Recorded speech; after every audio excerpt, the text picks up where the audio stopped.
मेरी बीवी कई मॉडर्न किस्म की औरत थी। वो बहुत चंचल जैसी ही थी। हर वक्त मेकअप ही उसकी जिंदगी थी। हर वक्त मेकअप में ही रहती थी और उसका कई मर्दों के साथ ताल्लुकात था। मैंने कई बार इसे मना भी किया था कि मर्दों से ताल्लुकात ना बनाया करे, लेकिन फिर भी ये सुनती नहीं थी। इसकी आदत थी कि वो हर मर्द से बात करती। मुझे ये चीज ना पसंद थी। एक दिन हम रात का खाना खाने के लिए रेस्टोरेंट गए हुए थे। उस रेस्टोरेंट में एक टेबल पर कई सारे मर्द बैठे हुए थे। मेरी बीवी फुल मेकअप में थी और वो खाना खाते हुए भी उन मर्दों को घूरे जा रही थी। मैंने अपनी बीवी पर गुस्सा किया तो उसने ज्यादा सीरियस न लिया। मेरी बीवी बहुत खूबसूरत थी और मैं इसको बहुत मोहब्बत करता था। इसका फिगर जानलेवा था। सब इसे देखकर आंखें भरते थे, लेकिन वो मेरी मोहब्बत को ना समझती थी। मैंने इसे कई बार समझाया भी था, लेकिन वो तो और ऐसे ही उन मर्दों को घूरे जा रही थी। इसलिए मैंने गुस्से से बाहर निकल गया और वो वहीं पर बैठी हुई थी। मैं तेज गाड़ी से निकल पड़ा। फिर मैंने गुस्सा थोक कर रेस्टोरेंट की तरफ निकल पड़ा। वहां जाकर जो मैंने देखा तो मेरे पैरों तले से जमीन निकल गई, क्योंकि बीवी उन मर्दों के साथ टेबल पर खड़े गई। मेरी बीवी इंतहाई मॉडर्न लिबास में एक चमचमाती कार से उतरी। उस वक्त रात के 12:30 बज रहे थे। मैं बालकोनी में खड़ा ये मंजर देखकर बीचों-ताप खाने लगा। जब इसके साइड का दरवाजा एक इंतहाई खूबसूरत लड़के ने फिरते से खोला तो वो एक अदा से गाड़ी से उतरी और फिर गाड़ी से टेक लगाकर इससे बातें करने लगी। इन दोनों के दरमियान फासला इंतहाई कम था। ना जाने कौन सी बातें थी जो खत्म होने का नाम नहीं ले रही थी। ये सब देखकर मेरे अंदर गुस्से का आलाव भड़क गया। अब तो ये रोज रोज का सिलसिला चल निकला था। वह आधी आधी रात को घर लौटती और हर बार एक नई गाड़ी और एक नए लड़के के साथ ये सब कुछ मेरे आंखों के सामने हो रहा होता, लेकिन मैं कुछ न कर पाता। मुझे ये बात समझ नहीं आती थी कि इसके अंदर से मेरा डर क्यों खत्म हो गया है। वो जो ही अंदर घर में दाखिल हुई तो मैं फौरन कमरे से बाहर निकला और लाउंज के दरमियान में आकर खड़ा हो गया। इसकी नजर मुझ पर पड़ी। इससे पहले कि मैं कुछ बोलता वो फौरन मुझे देखकर बेजादी से बोली, ओह कमाल शिराज, मैं बहुत थक चुकी हूँ। इस वक्त किसी भी बहस के मूड में नहीं हूँ। सुबह बात करते हैं। वो जो ही मेरे करीब से जाने लगी तो मैंने उसका बाजू पकड़ा और गुस्से से इसको झटका देकर आइन अपने सामने खड़ा कर दिया। बात तो अभी हो गई फैजा। तो इसने मेरी बात सुनकर अपना बीच जोर से सोफे की तरफ फेंका और हाथ बांधकर मेरी तरफ इंतहाई अकड़ी हुई गर्दन और कुरूद के साथ मुझे सर से पैर तक देखकर बोली, अच्छा तो तुम मुझसे अब क्या बात करोगी? चलो शुरू हो जाओ, मैं सुन रही हूँ। इसकी बात करने का अंदाज ऐसा था कि जैसे वो कोई मलिका आलिया हो और मैं इसके दरबार में एक मामूली सा मुलाजिम। इसका ये अंदाज देखकर मेरा गुस्सा मजीद बढ़ गया। तुमने घर से निकलने से पहले अपने ड्रेस को देखा था? तुम किस हुलिये में बाहर गई हो? तुम्हें शर्म आनी चाहिए। आधे से ज्यादा तुम्हारा जिस्म निकाह है, आधा ढका हुआ है। क्या फायदा ऐसे लिबास का कि जिसमें एक औरत का पूरा जिस्म दावत का नजारा दे रहा हो। तो इसने खंडे उचकाते हुए मेरी तरफ देखा। ये मेरी जिंदगी है शिराज, मैं चाहे पूरा लिबास पहनूं या आधा, तुम्हें इससे कोई फर्क नहीं पड़ना चाहिए। तो मैं गुस्से से चीख उठा, मुझे फर्क नहीं पड़ना चाहिए? मुझे ही तो फर्क पड़ रहा है, क्योंकि तुम मेरे निकाह में हो, मैं तुम्हारा शौहर हूँ। 4 लोग इस शहर में मुझे भी जानते हैं। तो वो एकदम मेरी बात सुनकर हंसने लगी। ओ अच्छा, तो अब लोग तुम्हें भी जानने लगे हैं। मत भूलो शिराज की ये पहचान मेरी दी हुई है, वरना तुम्हारी अपनी क्या हैसियत थी। तो इसकी बात सुनकर मैं भड़क गया। अब तुम मुझे मेरी हैसियत के बारे में बताओगी?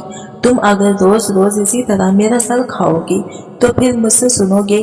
तुम अच्छे से जानते हो बिजनेस पार्टनर्स में ये सब चलता है। मैं वहाँ पर किसी मिडिल क्लास लड़की की तरह कमीज सलवार पहनकर और सर पे दुपट्टा रखकर तो नहीं जा सकती ना। इस हुलिये में तो कोई मुझे गेट पर खड़ा गार्ड भी अंदर जाने की इजाजत नहीं देगा। तुम जानते हो कि कंपनी में मैंने अपनी पोजीशन किस तरह से बिहार की है, कितने तक तो मेहनत की है और इन पार्टनर्स में शिरकत करने से हमारा ही स्टेटस ऊंचा हुआ है। कितने ही बिजनेस डीलर्स इन पार्टनर्स में जाने के बाद हमारी कंपनी को मिली और इसी वजह से कंपनी ने मुझे कितना बड़ा अहदा दे रखा है।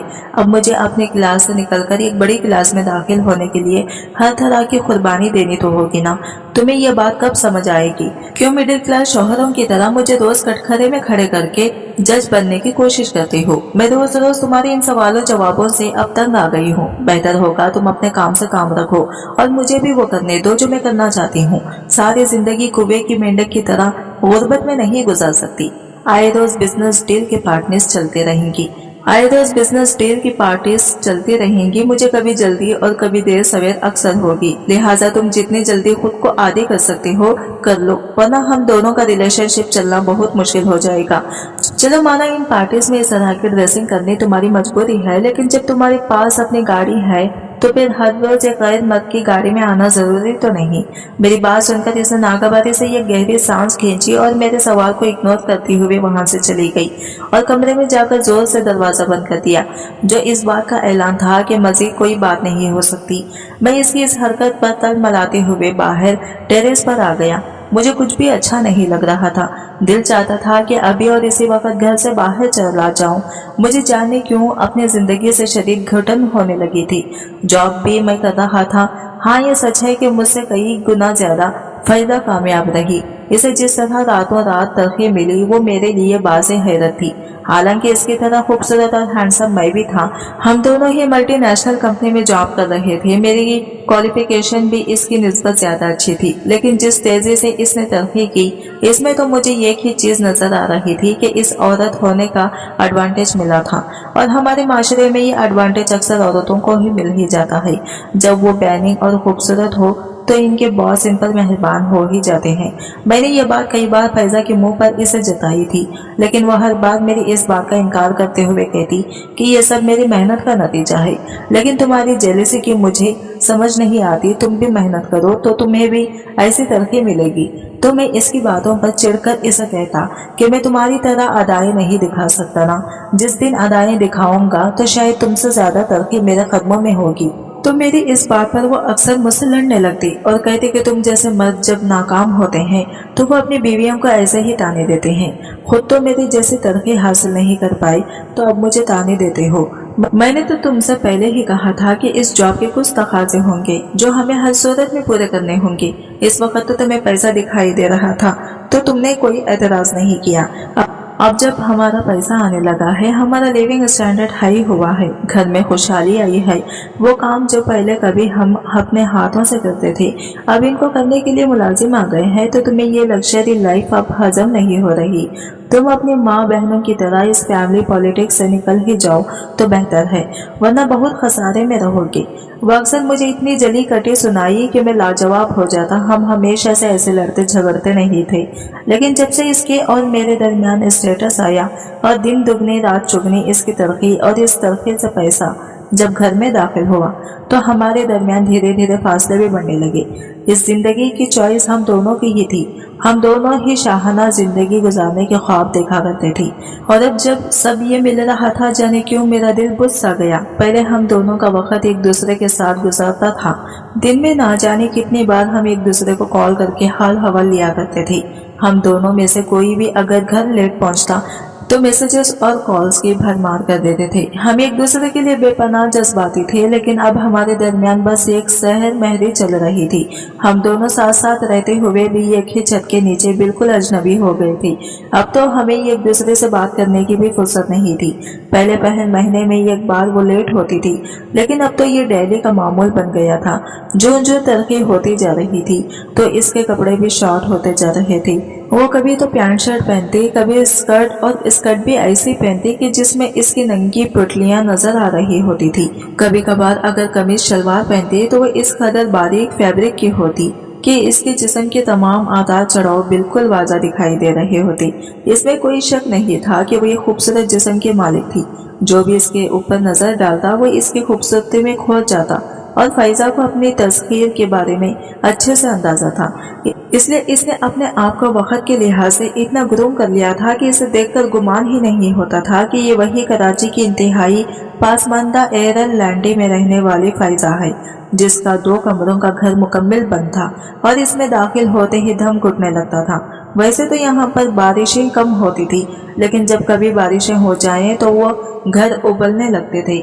और इनका पानी हफ्तों हफ्तों गली में खड़ा रहता, जो बदबू और ताफुन तो फैलाता ही था, लेकिन राहगीरों को भी कई कई दिन तक ख्वार करता था। आज अगर इस इलाके का कोई फर्द फैजा को देख लेता तो इसे अपने आंखों पर यकीन ही ना आता कि ये वही सर पर बड़ी सी चादर लेने वाली फैजा है। लेकिन अब सब कुछ बदल चुका था। अब ना वो सर पर चादर ओढ़ने वाली फैजा रही थी और ना ही वो लौंडे की तंगो तारीख गलियां, बल्कि हमने एक पोर्च इलाके में ठीक ठाक एक गुजरी फ्लैट ले रखा था और इस फ्लैट को लेने में हम दोनों ने ही जान तोड़ मेहनत की थी। यह सच है कि ज्यादातर पैसे फैजा के थे, लेकिन बहरहाल हम दोनों ने एक दूसरे के साथ भले वक्तों में ताउन करके खुद को इस थर्ड क्लास मोहल्ले से निकाल लाए थे और अब एक बेहतर जगह पर जिंदगी गुजार रहे थे। मैं तो अब फैमिली प्लानिंग का ख्याल दुरुस्त करके बच्चों के बारे में सोच रहा था, मगर फैजा ने तो मुझे साफ मना कर डाला। बच्चे इसे भी पसंद थे, लेकिन जब से हमने ये लाइफ स्टाइल अपनाया था इसमें वो काफी मोहतात हो गई थी। इसे लगता था कि बच्चे इनकी तरक्की में अभी रुकावट बन सकते हैं और वैसे भी इनके पास इतना वक्त नहीं कि वो घर पर बैठकर इनकी परवरिश करें। वो अभी बच्चों के बारे में बिल्कुल भी सोचने की पोजीशन में नहीं थी, जबकि मैं ये चाहता था कि घर में एक दो बच्चे हों जिनकी किलकारियों से हमारे घर का ये सोनापन तो दूर हो। मैं ऑफिस से तकरीबन 5 बजे घर आ जाता था। इसके बाद से मुझे घर का कोना कोना खाने को दौड़ता था। पहले तो मैं घर में ही वापस आकर खाना वगैरह बना लिया करता था और जब फैजा 8-9 बजे घर हम दोनों मिलकर एक साथ टेबल पर बैठकर खाना खाते, साथ गपशप भी लगती और अपने दिन भर की मसरूफियात का जिक्र मेरे साथ करती और मैं अपने ऑफिस के राम कहानियां इसको सुनाता। वक्त गुजरने का पता ही नहीं चलता था, लेकिन अब तो हालात देखते ही देखते इस कदर अजीब से हो गई थी कि हमें एक दूसरे से बात करने का भी बहुत कम वक्त मिलता। वो रात को थक हार कर जब घर लौटती तो बस हेलो हाय करने के बाद बिस्तर पर अड़ी तरची होकर लेट जाती और फौरन ही सो जाती, जबकि मैं भी ऑफिस से आने के बाद घर के कामकाज करके शरीर थक चुका होता था। लिहाजा मैं भी सोने की कोशिश करता, लेकिन कुछ अरसे से लाइफ खराब हो गई थी। हमारे इस्लाम मेरी नींद बहुत ज्यादा डिस्टर्ब आहिस्ता थी, लेकिन आहिस्ता सहूलतें तो दे रखी थी। इस स्टाइल ने हमारा सब कुछ, मेरा सुख चैन मुझसे छीन लिया था। इंसान किस लिए कमाता है? अपने सुकून के लिए ना, लेकिन अगर वो सुकून ही ना रहे तो फिर जिंदगी का मजा बिल्कुल गारत हो जाता है। मेरी तो अभी घर आने की वही रूटीन थी, जॉब और फिर घर आकर घर के जरूरी कामकाज। लेकिन अब मैं इस सब से खुदरे बेजार हो गया था कि मैंने एक बार फैजा से इस मामले पर डिस्कशन की, लेकिन हमारी ये डिस्कशन हमारे दरमियान ठीक ठाक लड़ाई करवा गई और अगले दिन इस डिस्कशन का नतीजा ये निकला कि फैजा ने घर के कामकाज और खाना पकाने के लिए बाकायदा मुलाजिम रख लिए। मैं मुलाजिमों के हक में नहीं था, क्योंकि मुझे कभी भी इन लोगों पर एतबार नहीं आता था, और दूसरा मेरे चिढ़ने की बुनियादी वजह यह थी कि मुलाजिम इस वक्त हमारे घर आते हैं जब मैं घर पहुंचता था, जबकि मैं मुकम्मल अपने घर में प्राइवेसी चाहता था। लेकिन इन मुलाजिमों की सफाई सुथराई, किचन में बर्तनों की खड़क से मेरा तो सुकून ही जैसे तबाह होकर रह गया था, और फिर इन पर नजर रखना किसी सरदर्दी से कम नहीं था। अब बंदा वापस आकर आराम करे या इन पर निगरानी शुरू कर दी, ये सोचकर ही मैं झुंझला जाता। मेरी तो ये रूटीन थी कि जब मैं ऑफिस से घर आता तो 1 घंटा आराम करने के बाद अपने लिए चाय बनाता और फिर शाम के खाने की तैयारी शुरू कर देता। वैसे भी जब से फैजा की रूटीन तब्दील हुई थी, वो खाना खाकर घर आती थी तो मैं अपने लिए बाज़े औकात या तो होटल से खाना लेकर आता या फिर रात का हल्का फुल्का खाना फ्री पैन में ही थोड़ा सा बता लेता। ये सच है कि इस तरह मुझे थकन तो बहुत हो जाती थी, लेकिन ज़हनी परेशानी या तनाव नहीं होता था। मगर अब तो घर पहुंचते ही ठीक ठाक काम करने वालों की आमद शुरू हो जाती, और जब तक वो काम निपटाना लेते मुझे टीवी लॉन्च में बैठकर इन पर नजर रखनी पड़ती। इस सिलसिले में मैंने जब फैजा पर एतराज किया तो वो उल्टा मुझसे ही उलझ पड़ी कि तुम किसी हाल में भी खुश नहीं हो। जब ऑफिस से आकर खुद घर का काम करते थे तो इस वक्त भी तुम्हारा ये गिला होता था कि मैं थका हारा इससे घर आता हूँ और मुझे सारा घर का काम करना पड़ता है। फिर जब मैंने मुलाजिमों का इंतजाम किया तो भी तुम खुश नहीं हो। मुझे समझ नहीं आती कि तुम्हें कैसे खुश रखो। वो मुझसे एकदम चिढ़ने लगी थी और ये बात मैं बहुत अच्छे से जान गया था। हालांकि मेरा मसला सिर्फ इतना था कि मैं इसका वक्त चाहता था। जैसे पहले हम एक दूसरे से बात करने के लिए टेरेस पर जाते थे, लेकिन अब हमारे रिश्ते में भी सब कुछ था। अगर नहीं था तो एक दूसरे के लिए वक्त नहीं था और ना ही पहले जैसी मोहब्बत। मैं इस शादीशुदा जिंदगी में अब तन्हाई की जंग लड़ते लड़ते थकने लगा था। मैं अगर इस सिलसिले में मैंने जब फैजा पर एतराज किया तो वो उल्टा मुझसे ही उलझ पड़ी कि तुम किसी हाल में भी खुश नहीं हो। जब हाफिज से आकर खुद घर का काम करते थे तो इस वक्त भी तुम्हारा ये गिला होता था कि मैं थका हारा घर आता हूँ और मुझे सारा घर का काम करना पड़ता है। फिर जब मैंने मुलाजिमों का इंतजाम किया तो भी तुम खुश नहीं हो। मुझे समझ नहीं आती कि तुम्हें कैसे खुश रखूं।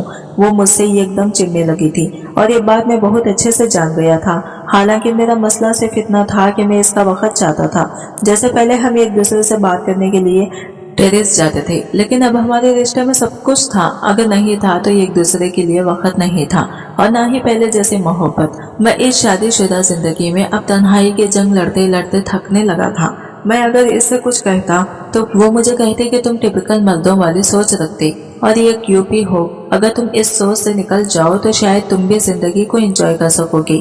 फैजा की ये बातें मुझे अंदर तक खत्म करने लगी थी। तभी मेरी अम्मी और बहन ने मुझे एक दफा कहा कि तुम कब तक ऐसी जिंदगी गुजारते रहोगे, बेहतर है कि दूसरी शादी कर लो। मेरी अम्मी और बहन फैजा की इंतहाई मुखालिफ थे। एक तो हमारी शादी लव मैरिज हुई थी जिसको मेरी अम्मी ने कभी कबूल ही नहीं किया, क्योंकि वो ये चाहती थी कि मेरी शादी उनकी मर्जी से हो। वो अपने भाई की बेटी का रिश्ता करना चाहती थी, लेकिन चूंकि मेरी मर्जी नहीं थी इसलिए वो बहुत परेशान यकीन दहानी करवाई थी कि वो हर साल अपने भाई को ये सूरत इनकी बेटी की शादी की दम लेंगी।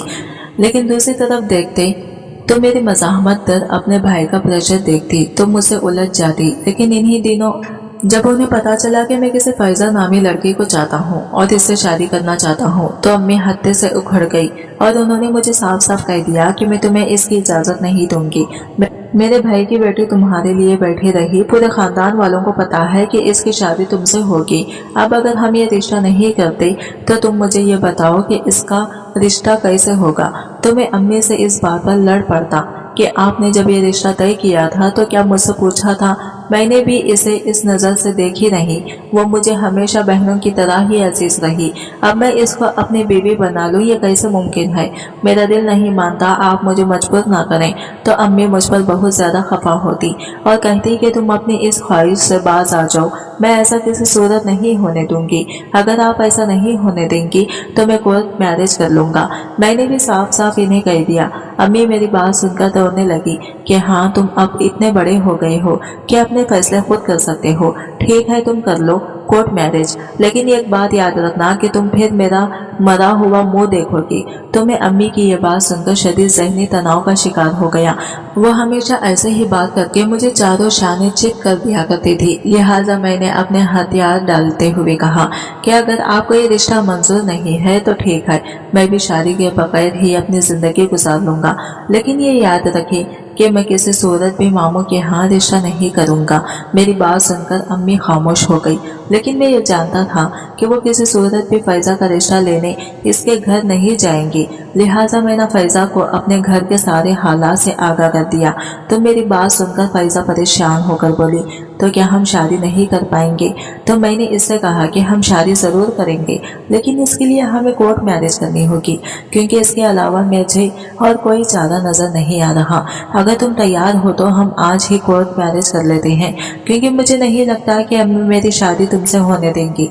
अगर मुझे रत्ती बराबर भी इस बात का यकीन हो कि वो एक ना एक दिन तो मान ही जाएंगे तो मैं इंतजार कर लेता, लेकिन मैं जानता हूँ अपनी माँ को वो कभी भी अपनी जिद से पीछे नहीं हटेंगी। इसलिए बजाय हम 3-4 साल इनकी रजामंदी का इंतजार करें, बेहतर है कि हम आज ही क्यों ना इस हवाले से फैसला कर लें। फैसला तो हम कर लें, लेकिन फिर तुम मुझे रखोगे कहाँ। तुम्हारी जॉब भी ऐसी नहीं है कि जिसमें हम कोई किराए का घर अफोर्ड कर सकें, और मेरी तो अभी सदी से जॉब ही नहीं, तो हम कैसे गुजारा करेंगे। तो मैंने इसे तसल्ली दी कि जब हमारी शादी हो जाएगी तो मिलजुल कर कोई ना कोई इसका हल भी निकाल लेंगे। तो इसने हामी भर ली और यूं ही हम दोनों ने कोर्ट मैरिज कर ली और मैं इसे लेकर सीधा लौंडी अपने घर में पहुंचा। तो अम्मी ने मेरे साथ जब फैजा को देखा तो आग बबूला हो गई, लेकिन मैंने फैजा को पहले ही समझा रखा था कि तुमने किसी सूरत भी इन्हें जवाब नहीं देना, बस खामोश रहो। लिहाजा जब अम्मी इसे बातें सुनाते हुए जादूगरनी और बदकिरदार कह रही थी तो मैं इसे लेकर कमरे में आ गया। तो वो रोने लगी कि अभी से यह हालत है, ऐसे में सारी जिंदगी इनके साथ कैसे गुजारी जा सकती है। तो मैंने इसे तसल्ली दी कि सब ठीक हो जाएगा, कुछ दिन की बात है, तुम बर्दाश्त कर लो। फैजा एक पढ़ी लिखी लड़की थी।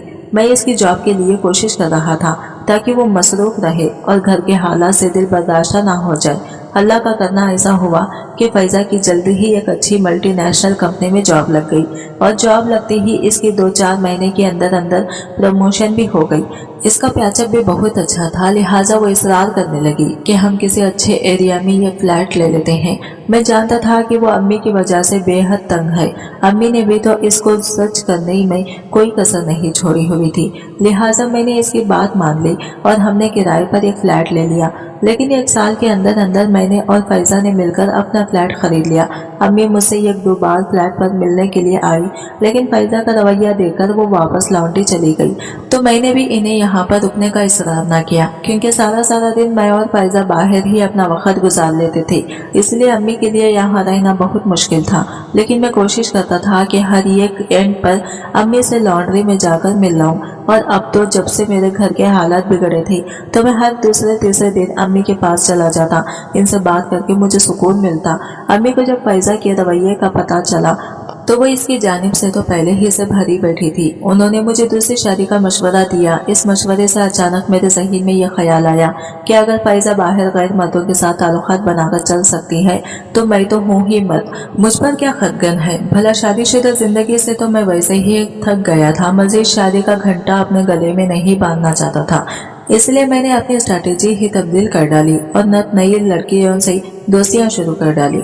ये दोस्तियां सिर्फ बाहर तक ही महदूद नहीं थी, बल्कि मैं इन लड़कियों को घर भी लाने लगा। यूं मेरी तन्हाई भी दूर हो गई और अब मैं फैजा से गले शिकवे भी ना करता। मैंने इसको इसके हाल पर छोड़ दिया और खुद भी जिंदगी के रंगीनों से लुत्फ अंदोज होने लगा। मुझे लड़कियों की कमी नहीं थी।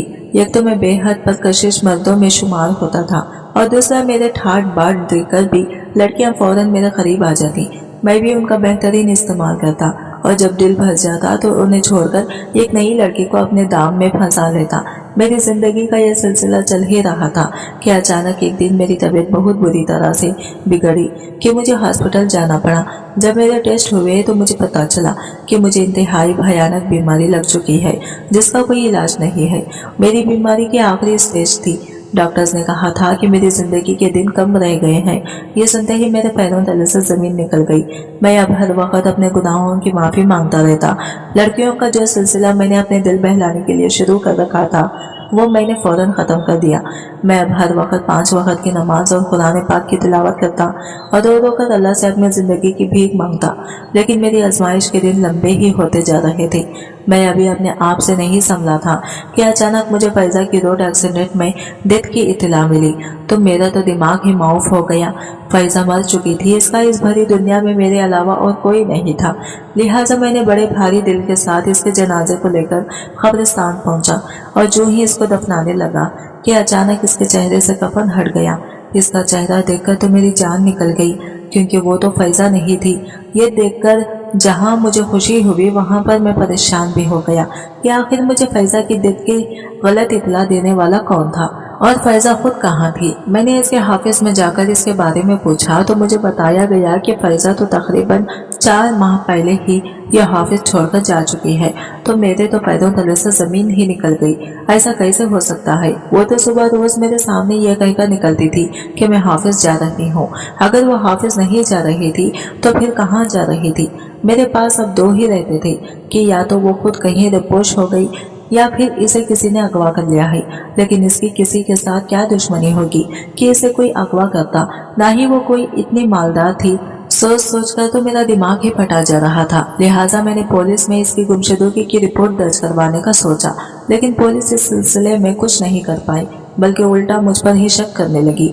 मैंने अपनी बीवी को नहीं गायब करवा लिया है। मैं तो अब दोहराए अजाब में था कि एक तरफ तो बीवी कम थी और ऊपर से पुलिस भी मुझ पर ही शक करने लगी थी। इस सारे वाक़ये को तकरीबन 6 माह हो चुके थे कि एक दिन मुझे हाफिज से वापसी पर होटल में खाना खाती फैजा दिखाई दे गई तो मुझे अपनी आंखों पर ही यकीन न आया। इससे पहले कि मैं लिपट कर इसके करीब जाता, इसने मुझे देख लिया था और अपने साथ बैठे शख्स को इसने इशारा किया और वो दोनों ही टेबल से उठकर तेजी से वहां से निकलने लगे कि मैंने इन्हें जा लिया। इससे पहले कि मैं इससे बात करता, फैजा ने मुझे आहिस्ता से कहा कि यहाँ पर बात करनी मुनासिब नहीं है, लोग सुनते हैं, हमारे साथ चलो। लेकिन मैं इस पर कैसे एतबार कर लेता। सो मैंने इसे कहा कि नहीं, मैं तुम्हारे साथ नहीं जाऊंगा। तो ठीक है, मैं अपने फ्लैट चलती हूँ, अब तो तुम्हें कोई एतराज नहीं होगा। तो मैंने कहा ठीक है, और फिर मैं इन्हें लेकर अपने फ्लैट पर आ गया। फैजा के चेहरे पर मुझे किसी किस्म की कोई शर्मिंदगी का एहसास नहीं हो रहा था। मैं ये बात बहुत पहले से जान गया था कि हमारे दरमियान जो ये फासले पैदा हुए हैं, ये बिला वजह नहीं है। हम में कोई तीसरा आ गया है।